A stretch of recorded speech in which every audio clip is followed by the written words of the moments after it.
Namaskar, dear children. Welcome to Rendezvous with Literature by Shobha Arora Chitani. In today's class, we are going to study an exquisite poem written by romantic poet John Keats, A Thing of Beauty is a Joy Forever. This poem is part of Class 12 English Core Syllabus from the book Flamingo. Let's take a look. Before we understand the poem and we delve into understanding its nuances, let us first study about the poet. John Keats, on your left, was born in London in the year 1795 and he died in Rome in 1821 at a tender age of 25, and he died due to tuberculosis, which was a terminable disease at that point of time. He's a romantic poet, and by the word romantic I mean romance. Romance is something that that takes you away, that drifts you from the harsh and exploitative reality and takes you into the realm of imagination. So when you forget about the harshness of the real world and you start thinking imaginatively and creatively about the things that are told to you or about the things that you read, that is what the purpose of romantic poets was. His poetry is characterized by sensual imagery. In his most popular work, which is a series of odes. And what are odes? Odes are lyrical poems which are written and meant for a particular subject. Today, his poems are one of the most sought after creations in English literature. The given poem, the poem that we're going to read, A Thing of Beauty is a Joy Forever, is actually an excerpt. It's just a small chunk. It's a piece from his larger collection of poetry, that is Endymion, a poetic romance. This was published in 1818 and it is considered to be an epic poem. Now, before we understand what the title is suggesting to us and before we understand the poetry, I have always suggested my students to know the context or the backdrop in which this particular poem or any piece of writing is written. Why? Because if we are not able to understand the context in which a particular poem or a prose is written, we will not be able to do justice to the kind of work that the person has written. We will not be able to relate with the kind of mindset that the person might have had at that point of time. Therefore, understanding the backdrop is extremely crucial. Now, the romantic poet John Keats' poem, A Thing of Beauty, is an excerpt from his poem Endymion, a poetic romance. And as you can see, Endymion seems to be a character. This poem is based on a Greek legend in which Endymion, who is a beautiful shepherd and he is also a poet, he lives on the Mount Latmos, and he had a vision of Cynthia, the moon goddess. Now, when he had a vision of her, obviously he feels enchanted, and in his enchantment he resolves to seek her out and so also discover the true meaning of beauty and youth. Now, the poem reflects the poet's attitude towards beauty. When you will read this poetry, you will actually gather what he wants you to understand from the word beauty. What is it that beautiful means to the poet, and what perception does he want to, pass out to his readers through the poem? He has made use of the myth to explore his own way to realize the truth that is and can be labeled as beauty. This is the poem. I'll give it a quick reading, and on the superficial you will gather a superficial understanding of the poem through its first reading. A thing of beauty is a joy forever. Its loveliness increases. It will never pass into nothingness, but still will keep a bower quiet for us, and a sleep full of sweet dreams and health and quiet breathing. Let us ponder over the first stanza first. A thing of beauty is a joy forever. Isn't it a magical line? Isn't it something that we all relate with?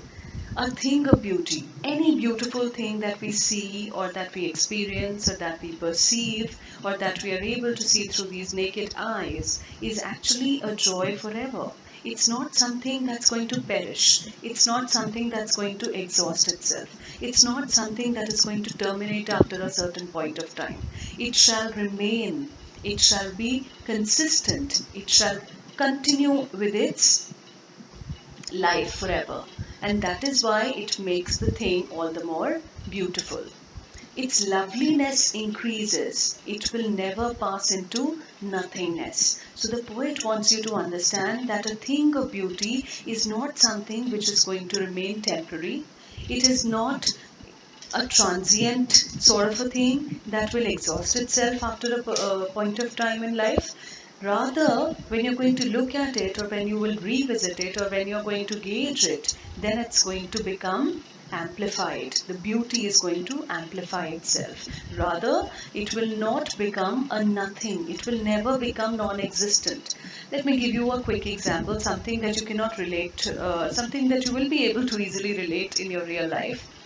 Whenever you are sad and upset, you go to, seek out some sort of solace and peace. And what do? You may just go and sit up on your terrace, and you might just, feel the breeze.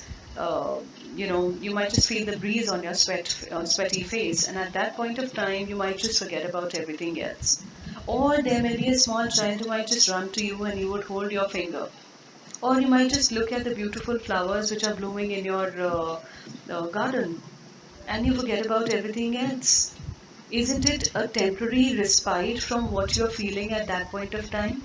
This is what the poet wants you to understand, that whenever you're going to look at a beautiful thing, your sense of looking into the harshness of the reality will become less. You will take a quick drift into the realm of imagination, and you will feel a lot of consolation within. So it is something that always needs to be applauded. It is something that always makes us feel elevated from within. Okay? Now a thing of beauty will keep a bower quiet for us. What is the meaning of bower? Bower is a shade of a tree. Imagine you're walking in the sweltering heat, and you do not have water to drink, you're feeling thirsty, your throat is completely parched, you are entirely exhausted, and then you suddenly find a tree which is, branching out in all its glory. You would just want to go and sit under the bower. You would just want to go and sit under that shady tree. When you sit there against the sweltering heat, you will feel comforted. The bower will shade you. It will protect you. It will make you feel all the more comfortable. You will forget about the heat for some time, and it will make you feel relaxed. It will soothe your jaded nerves. It will relieve you. It will act like a shade against the heat that you're facing at that point of time. So it's like a bower. And a sleep full of sweet dreams. Why a sleep full of sweet dreams? When you take a sleep, you forget about everything. Your mind relaxes, your body relaxes, and you also forget about the exhaustion that you face during the day. The body is all charged up to make you take up all the more tasks that you are planning for the next day. So it's like a sleep. A thing of beauty is like a sleep which is full of sweet dreams and health and quiet breathing. So it not just relaxes yourself, it also makes you feel all the more comfortable. It gives you a sense of quiet breathing. It gives you a sense, it leaves you, you can say it leaves you in a state of trance wherein you don't have to worry about anything. Your mind will be at peace, your heart will be at peace, and you will feel as if you've rejuvenated your jaded spirits. Okay? Therefore, on every morrow, that means this is why every morrow means every other day, are we wreathing a flowery band to bind us to the earth. This is the reason why we are wreathing. That means we are knitting a flowery band to bind us to the earth. This does not at all imply that you're going to wreath a tiara and that you're going to feel beautiful after that. No, this is not what is meant by. Do not go by the literal meaning of what is shown here. This is the reason we are attaching ourselves with the earth. We are binding ourselves, our emotions, our feelings with earth. That means we are connecting ourselves with nature, because everyone around us might change, people might change, human temperament or nature might change, but there is one thing that remains unchanged and permanent, and that is the love for nature. Nature is going to remain continuous. It's going to remain a perennial thing, something that is eternal in its essence. If we want to forget about the harshness of the real world, we have to connect ourselves with something that promises permanence. And that permanence, that sense of eternity comes only from earth, oblique nature. Spite of despondence, of the inhuman dearth. Now, what kind of a world are we living in? Do you feel morally corrupt at times? Do you feel there is a vacuum or a void inside your hearts that you're not able to gauge any sense out of? Do you feel alone despite being surrounded by many people? There are moments like these, and this is not a crime that if you are facing such things, you have to find yourself or you have to consider yourself somebody who is at fault. No, this is this is the repercussion of living in a postmodern era. We are all facing and sailing in the same boat. So here, what is it that the poet wants you to understand? That spite of despondence, that means we feel very, very sad and dejected from inside. Despondence means extreme dejection, extreme disappointment. We feel disappointed from within our hearts. We grow gloomy, and that is why we tend to exude the same sort of hatred and the same sort of temperance towards everyone around us. And why do we feel that? Because we see a lot of dearth of humanity around us. Dearth is scarcity, lack of something. Inhuman means lack of noble natures around us. When we do not see people being honest, when we see that the fabric of the entire society is turning corrupt in itself, or that virtues are becoming a thing of the bygone past, then what happens with us? We tend to forget about everything. We tend to develop a lot of pessimism and negativity towards the world and the people. We do not trust people easily. And this is why this kind of feeling that we see around, when we see drained out batteries, if I use the correct term for it, when we see too many drained out batteries around us and nobody to give us that positivity, that optimism, to relive, rejuvenate, to feel comforted, to find joy within ourselves, it is at that point of time that we become totally despondent. Now, what are the other things that are adding on to this despondence of all the unhealthy and overdarkened ways? It is because of the way human nature is operating itself, or the actions which are being taken up around the world. We see so much of corruption, we see crime, we see things which are completely distasteful. And this makes us feel, oh my God, what kind of a world am I living in?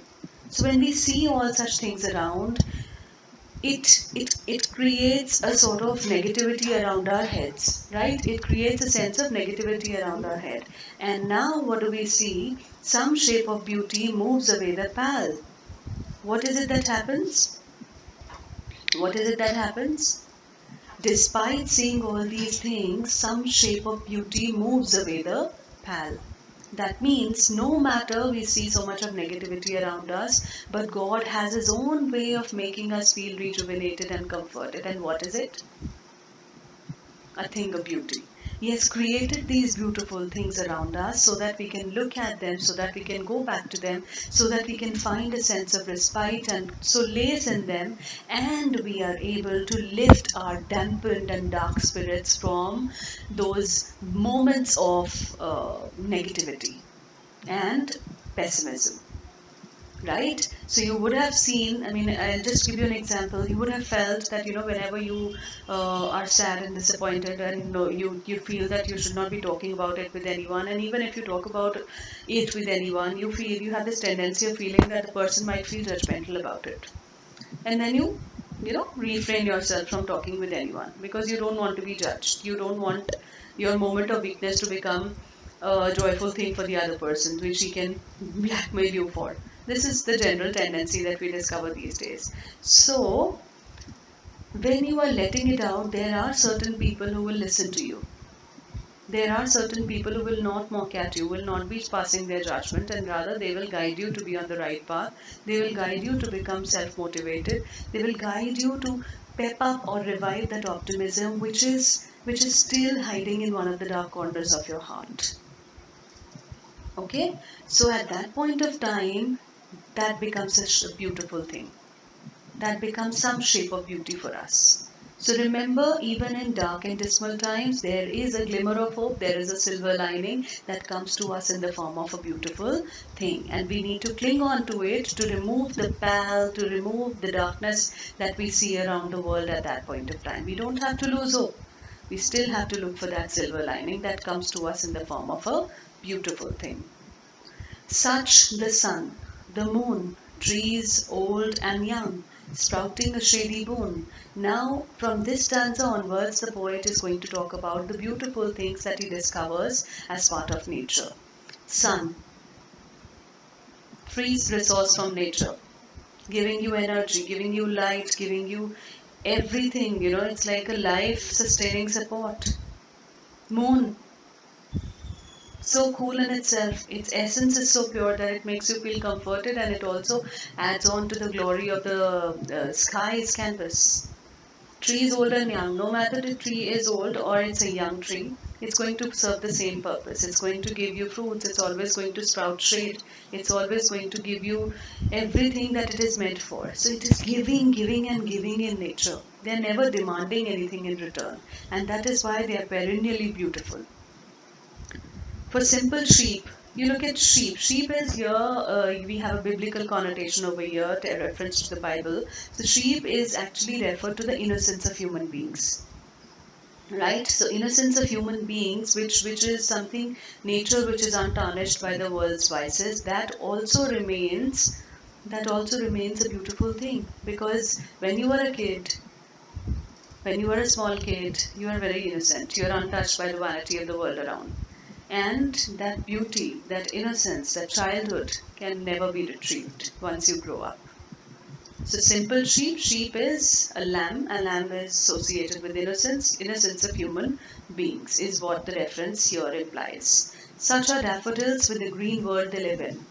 So you look at beautiful daffodils or any other flowers for that matter, which are rustling and, which are rustling against the wind which is blowing in the world of green. World of green means against the forests. How do you feel? They make you feel, wow, what a beauty, right? Clear rills that for themselves a cooling covert. Rills are small streams. So when they flow and when you sit against them, when you sit by them, not against them, when you sit by them, what is the feeling that you generate? They emanate a lot of coolness. They emanate a lot of, the feeling of satisfaction is there. You will forget about the heat. You will just want to sit there, relax, and enjoy the flow and the crescendo that they make, right? So clear rills that for themselves a cooling covert. That means they're essentially cool in themselves, but they're also becoming a covert. That means they are also forming a cool cushioning for the people who sit by them against the hot season. If you sit by them, they will not say that I will not emanate my coolness to you because you are a stranger to me. No. They are always giving in nature, completely selfless in nature. The mid-forest brake, rich against, with a sprinkling of fair musk rose blooms. So the beautiful fragrance that emanates through the forest because of the blooming of flowers and roses here and there, again bushes, everything adding on to the green glory of the nature. Everything comes under the category of being beautiful. And such too is the grandeur of the dooms. Which dooms are we talking about? People who have passed away. People who have got their names permanently etched in the name of history owing to their humanistic acts in the past. So we are talking about their grandeur. Grandeur means splendidness, the magnificence of the work that they have done. So we're talking about those people who have sacrificed their life for the welfare of other people, or they've got their names permanently etched on in the golden pages of history because of the contributions that they've made to build up an edifice which is still being enjoyed by people. They also become beautiful things because they are perennially there, they are continuously there. Their names have become eternal. We have imagined for the mighty dead, all lovely tales that we have heard or read. So we are talking about all the stories that we get to hear.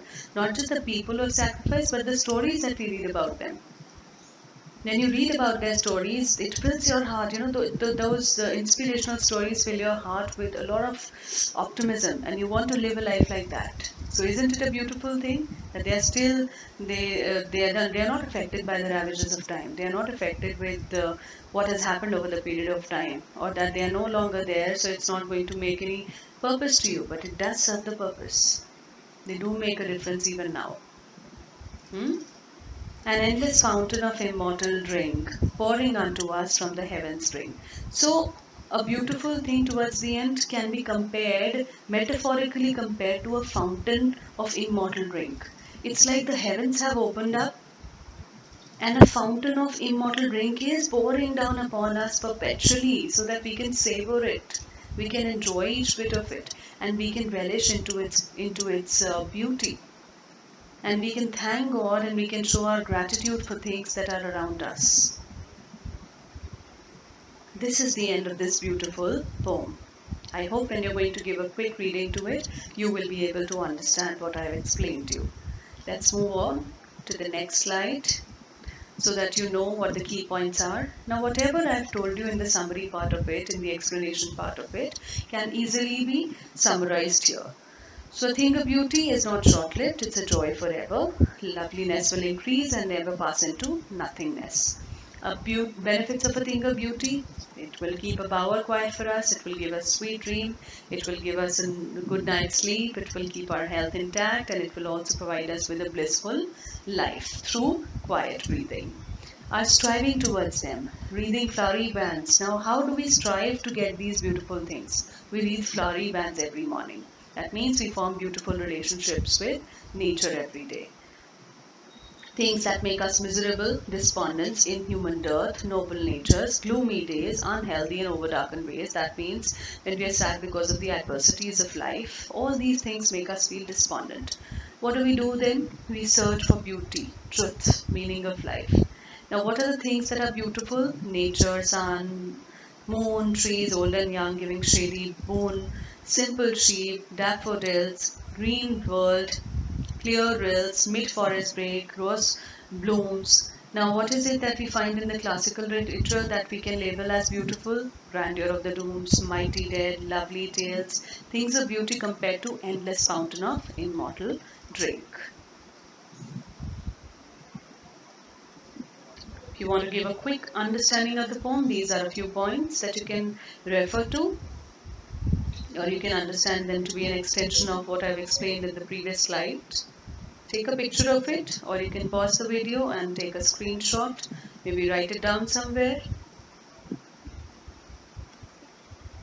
Now, this is analysis of the poem. Now, what is the difference between summary and analysis? Hope you all are aware of it. Summary is just like a paraphrasing or the literal or the implied understanding of the text. Analysis is what is your understanding of the text through your perception. You're according your own perception to the poem, and you are coming out with something that it cults out towards the end. So it's a poem.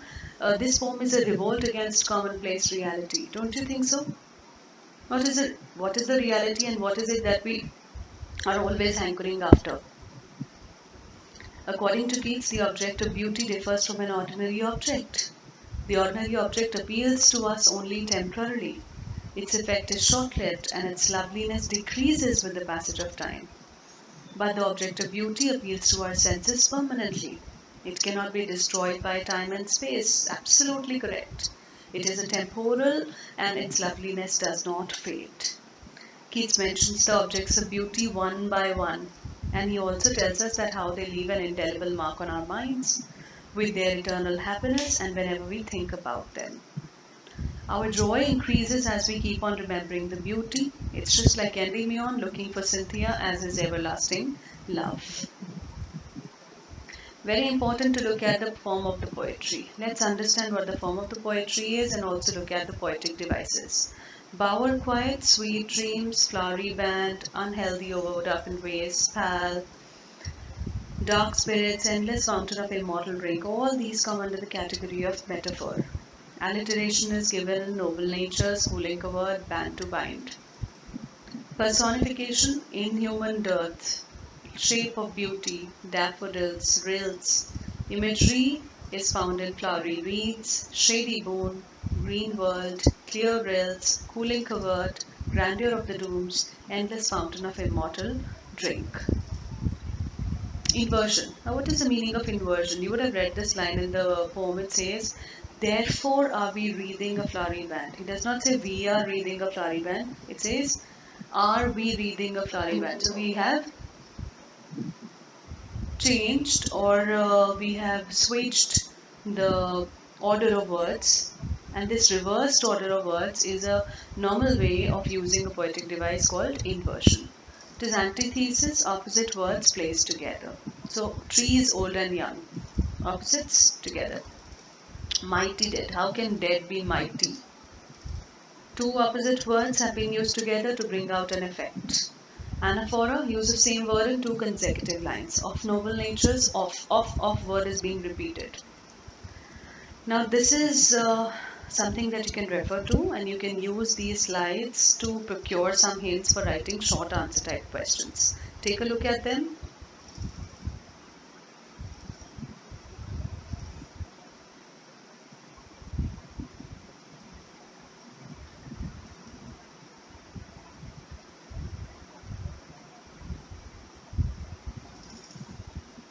These are few important RTCs that have been tested in the recent past by the board examiners, and you can also take a look at them. You can practice them, and there are sample answers which have been provided for your reference, so that it becomes easier for you to know what all to include and what all to not include. Don't forget to take a screenshot of them. You can pause the video, you can go back and forth also, or you can take them down as per your convenience. Do practice them and do write your own answers. Just take reference from the answers that have been given as sample ones over here.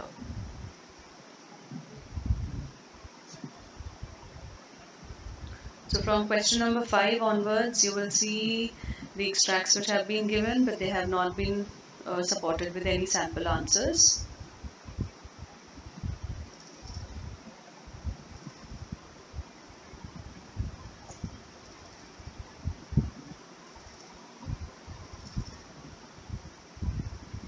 So this was it, children. I hope you liked the video, the explanation part, and everything that was added to it to make it more wholesome. If you like the job that is being done, if you appreciate the effort that is being put in to create such videos, do like, share and subscribe.